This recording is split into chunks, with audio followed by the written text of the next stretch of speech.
You may be seated.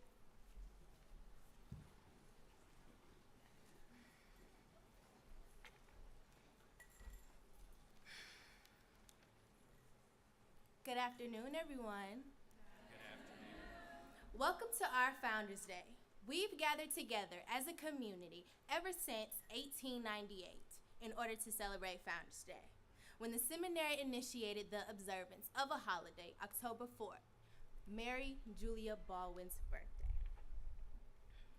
President Jarman began the process of initiating and investing the graduates into Founders Day. Our special ceremony today honors the traditions as we build upon them. As graduates, we are entrusted to uphold the values and ideas of our university. As a proud senior of the class of 2024, I've thought over my time here and have pondered these questions. How did we reach this chapter? How did we overcome these battles? I stand before you with only one answer: perseverance. Over these 4 years, we've managed to overcome unspeakable battles. For some, graduating 4 years ago might have looked completely different. There were masks, social distancing, even virtual graduations. But yet, we made it here today because of perseverance. We even entered higher education at an uncertain time, and yet, here we are. We have faculty, friends, family, and staff who supported us the whole way through. We met the challenges before us. We embody the institutional vision. We carry forth a legacy. If I can leave you with one thing, I would leave you with this. Nelson Mandela once said, "It always seems impossible until it is done." Well, seniors, take a look around. Now is our time. Thank you.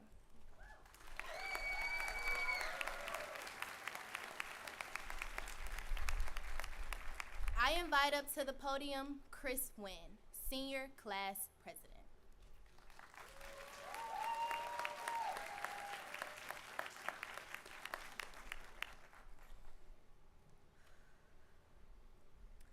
Seniors, it is an honor to stand in front of you today as we recognize the accomplishments we have achieved over the last 3 years and will continue to accomplish during the academic year.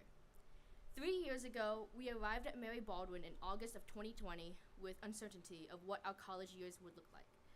Today, we stand at our precipice, looking out to the future, seeing clear detail in the forefront, passing our thesis defenses, and walking the commencement stage in May.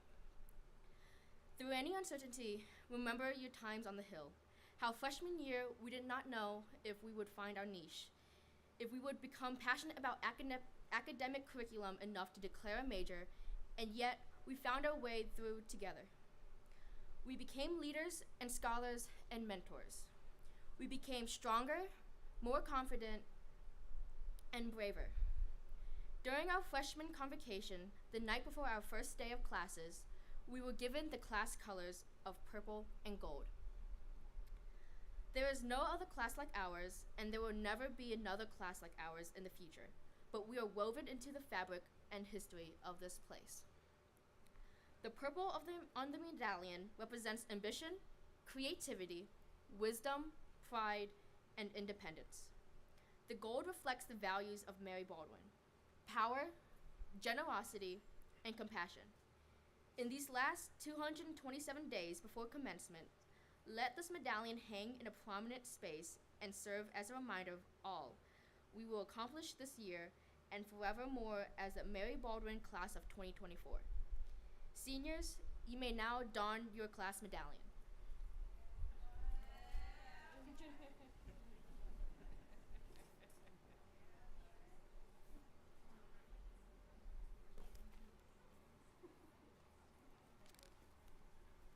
I think they look pretty good. What do you think?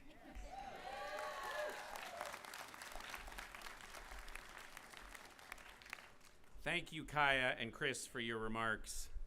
Good afternoon, and welcome to the 95th Founders Day Convocation, honoring our 182nd year, and of course, the class of 2024.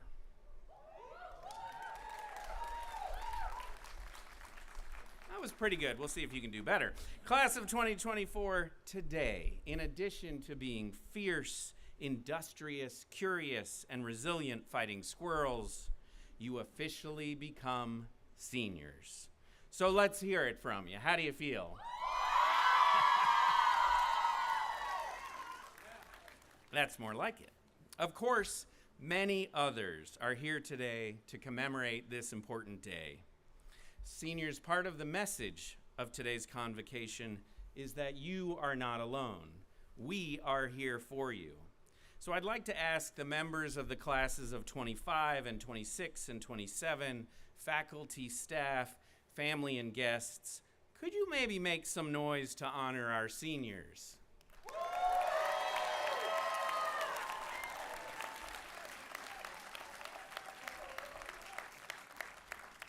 I think they like you.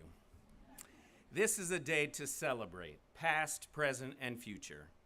This institution and each of us here today has arrived at this day and this moment due to a combination of hard work, courageous choices, supportive friends and loved ones, and a little bit of good luck. Today marks the 125th time that we have gathered as a community to commemorate Mary Julia Baldwin's birthday. And today, you become the 95th class, as Kaya said, dating back to 1929, to be invested with your caps and gowns on Founders Day. Now, Mary Julia Baldwin entered the first class of Rufus Bailey's seminary here in 1842. She returned to lead the institution in 1863, keeping the school open as the war raged around it. And the school was later renamed, of course, in her honor in 1895. Just as you have done over the past 3 to 4 years, this school has faced challenges over the decades by evolving and recreating yourself. Seniors, you now represent a community that for 182 years has shown courage to endeavor for what is right and what is equitable, to educate, to fight for those who need it, and to provide access to education that transforms lives. This is a community that is fiercely inclusive and believes in the power of people and ideas to change the world. A community committed to challenging and supporting young people like you to become your best selves and build great lives and great careers. Yet on this day, as we remember the visionary and courageous voices of Mary Baldwin's students and leaders who have lived and learned here, dedicated themselves to this place, failed, gotten back up, fashioned and refashioned themselves, we also gather to celebrate each of you in the class of 2024. Today is about you, trailblazers in your own right, and to officially recognize not only how far you've come during the past 3 years, but also to wish you well on the journey ahead during your senior year. So seniors, as you look out on this beautiful campus, I ask that you remember Mary Baldwin is not just set on a hill to help us practice climbing. And some would say to enlarge our calves. Mary Baldwin is set on a hill because this school and its students are always rising. You are rising. Each of you has accomplished so much, and we are proud of you. And in 226 days, to put a fine point on it, we have a date here on Page Terrace for your commencement ceremony. Now, it's easy to get overwhelmed by these mere 226 days. Did I mention that? But your job description is actually quite simple. This is a year to work hard. This is a year to make the most of your time with friends and faculty and coaches and mentors. This is a year to stretch your abilities, pursue your intellectual curiosities, and to work better to understand who you are and what you care about. This is a year to thank those who have made this education possible for you. And of course, a little bit of a commercial here, this is a year to regularly visit the McCree Center to ask for assistance in planning your future, applying to graduate school, and landing that great job. This is a year to dig in, to savor, to enjoy, and to be all in. So seniors, on my very first Founders Day at Mary Baldwin, it is my profound honor and privilege to preside at your investiture as the university community officially invests the class of 24 and the graduates of all programs. Now, investiture is one of the oldest traditions in academia, originating in English universities and modeled after knighthood ceremonies. The term has come to mean donning the university's regalia. So, members of the class of 2024 of Mary Baldwin University, I ask that you now please stand.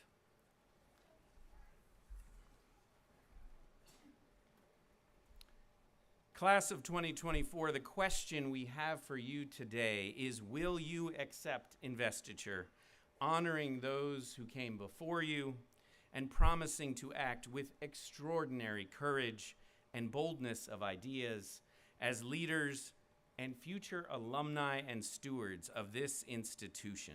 If so, please respond together now by saying, I will. I will. You bet. All right. By the authority vested in me as president by the Board of Trustees of Mary Baldwin University, I hereby ask you to don officially your caps. Please join me in applause to congratulate our 2024 seniors.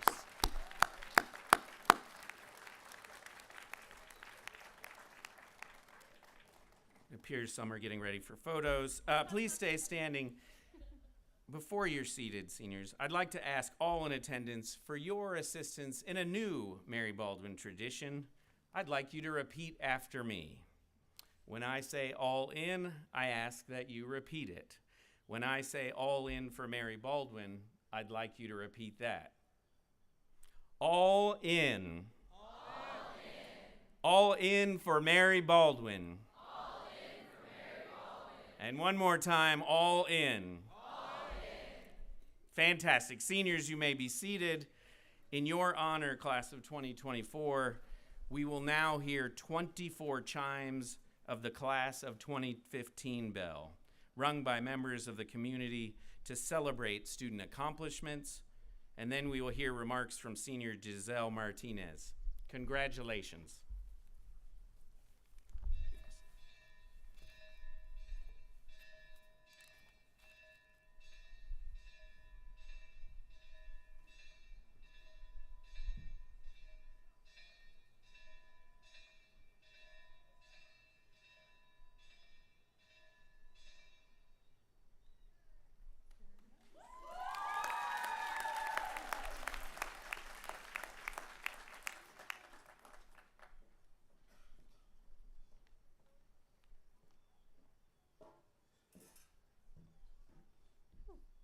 Good afternoon, everyone. Good afternoon.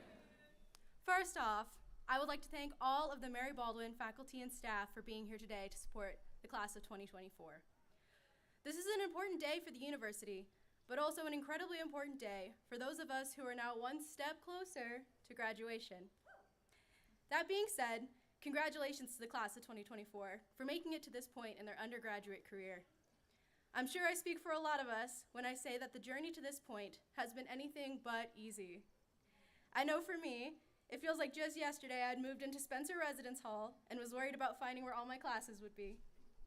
Now, I stand in front of the rest of my classmates who will be graduating in about 230 days or so, but who's counting, right? With the late nights, early mornings, and days where we bled into both, we worked hard to be here. When we started our undergraduate journey in 2020, there were a lot of things happening in our lives that made us feel unsure about what the future might entail. For some of us, the pandemic completely deterred our college plans and had us rethink the next step in our academic careers. We didn't know what college would look like with all of the changes we saw during our senior year of high school. We didn't even know what college was going to look like without the pandemic. But the one thing we had in common is that we took a courageous step to continue our pursuit of higher education and took our chance with Mary Baldwin. Everything was different for us. The move-in process, orientation week, and even getting food in the dining hall. But to us, that was our normal.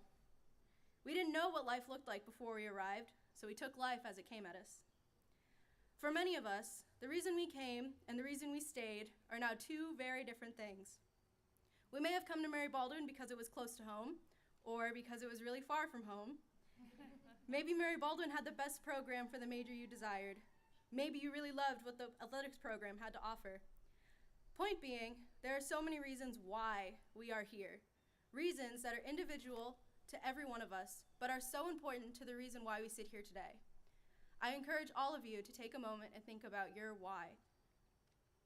I ask you to do this because your why is one of the most powerful tools that got you through the trials and tribulations of the past 3 years.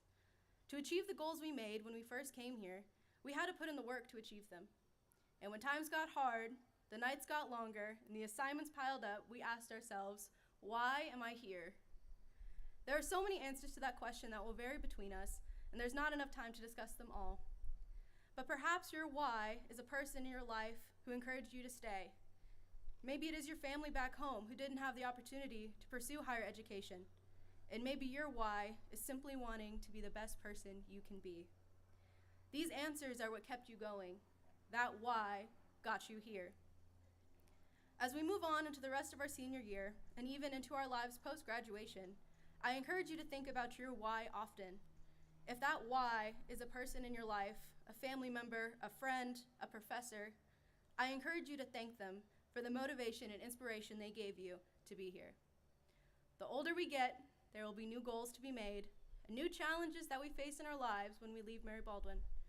We will succeed, and we will fail, but regardless of that outcome, your why will keep you going when you need it the most. Congratulations, class of 2024. Thank you.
It's an honor to be here, delivering the charge from the faculty to the senior class.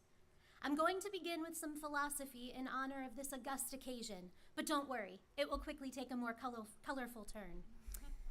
In the 2nd century, Stoic philosopher Epictetus compared the people around him to the plain threads in a piece of fabric, sitting side by side and interweaving quietly. This was fine for others, but Epictetus saw his own life differently. He said, "I wish to be purple, that small part which is bright. Why do you tell me to make myself like the many? And if I do, how shall I still be purple?" Epictetus envisioned his colorful trajectory through the world as one with unique brightness, so that his purple majesty would set him apart from the monochrome. Like Epictetus, I'm here today to encourage you all to live in color this year, but I think we can do better than his self-centered smugness. Let's turn from the Stoic towards something more sublime, a brand new box of crayons. As soon as I said that, admit it, you smelled them. That unmistakable smell when you open the box, the precise organization, and the names. Sure, Epictetus wanted to be purple, but that's nowhere as exciting as razzmatazz, periwinkle, or tumbleweed. No, when I suggest that you live in color this year, I'm choosing Crayola over Epictetus. Now, I'm a dramaturg by trade, so I can't resist telling you a bit about the history of crayons. Rest assured, however, that much as the Crayola 64-pack comes with a built-in sharpener, there is a point to this. When we think of crayons, we usually picture the bright yellow box trademarked by Crayola. Crayola first began selling a box of 8 crayons in 1903.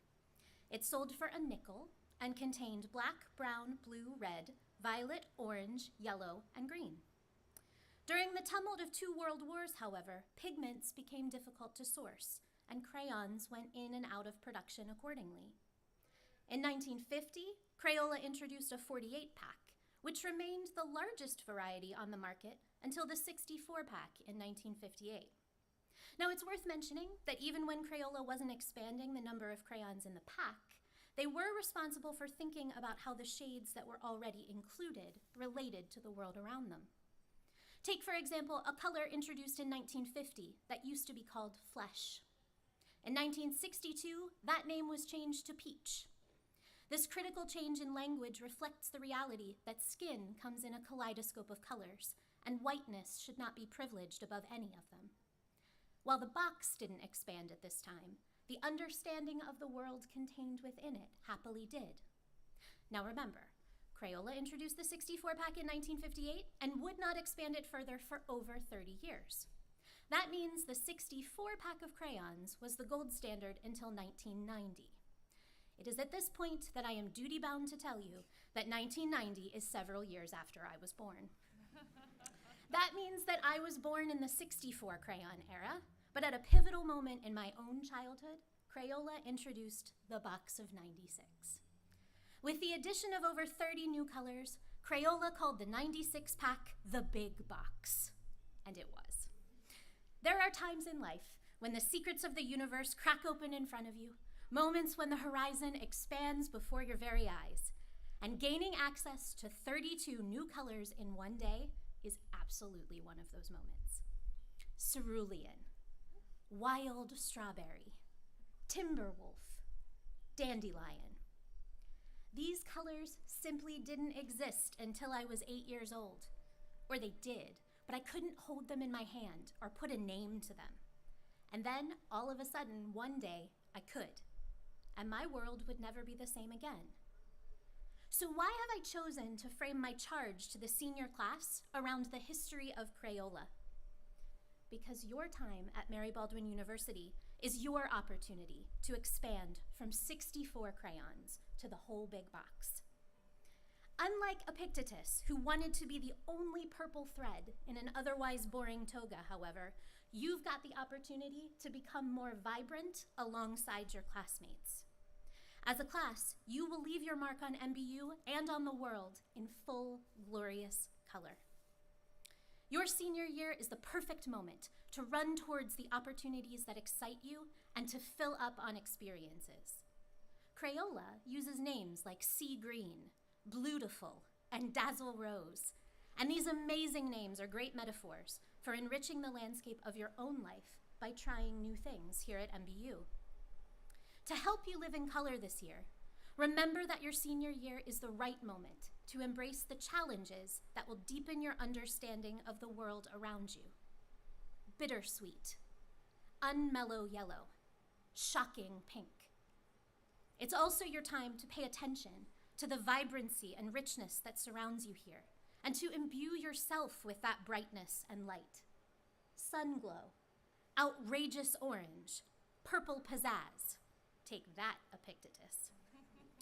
Maybe you'll also color outside the lines. You might allow yourselves to expand your perspective. You could shift the aperture of your assumptions and preconceived notions, embracing the nuance of blue-violet or red-orange, choosing and rather than settling for or. In doing so, I hope you'll also remember that you are not the whole picture in and of yourself. A 96 pack contains blue, but also sky blue, Pacific blue, periwinkle, cadet blue, and indigo.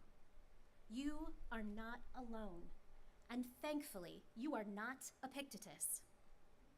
It is my fervent hope that you'll also use this time to become change makers and work in service of justice, equity, and care for your community and your environment. Purple mountains majesty, wild blue yonder, and maybe even a little screaming green. When you have 64 crayons, life is good. But when you have the opportunity to reach for the big box in life, take it, run with it, and use it to color boldly outside of the lines. Don't simply settle for being just purple when you have a panoply of richer, more unusual, and even more challenging colors in front of you. On behalf of my fellow faculty members, I wish you a Technicolor senior year. And I know that when we rejoin you here this May, you will be a masterpiece.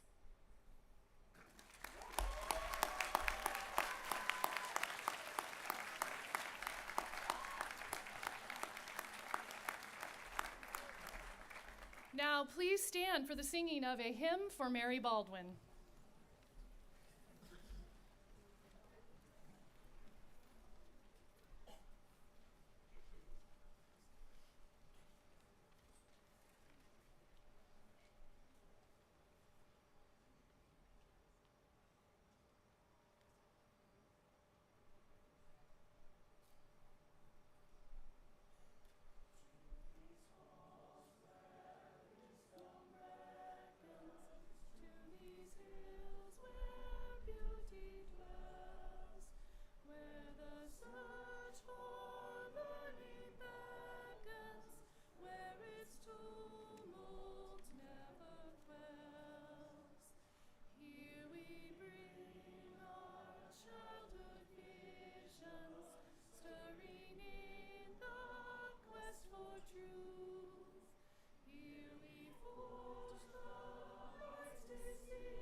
Seniors, a reminder, please go to the bell so that we can have a group photo of all your lovely faces.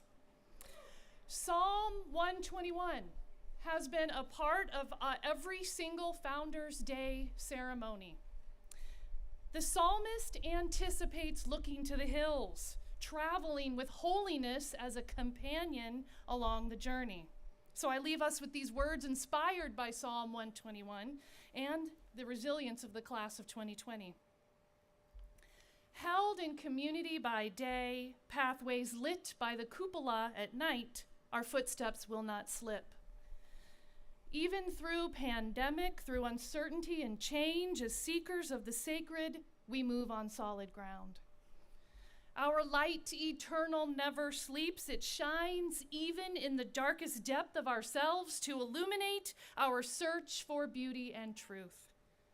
The spiritual sources we carry from Mary Baldwin guard our pursuits, guard our leaving and our coming back, now and forever. Go in peace.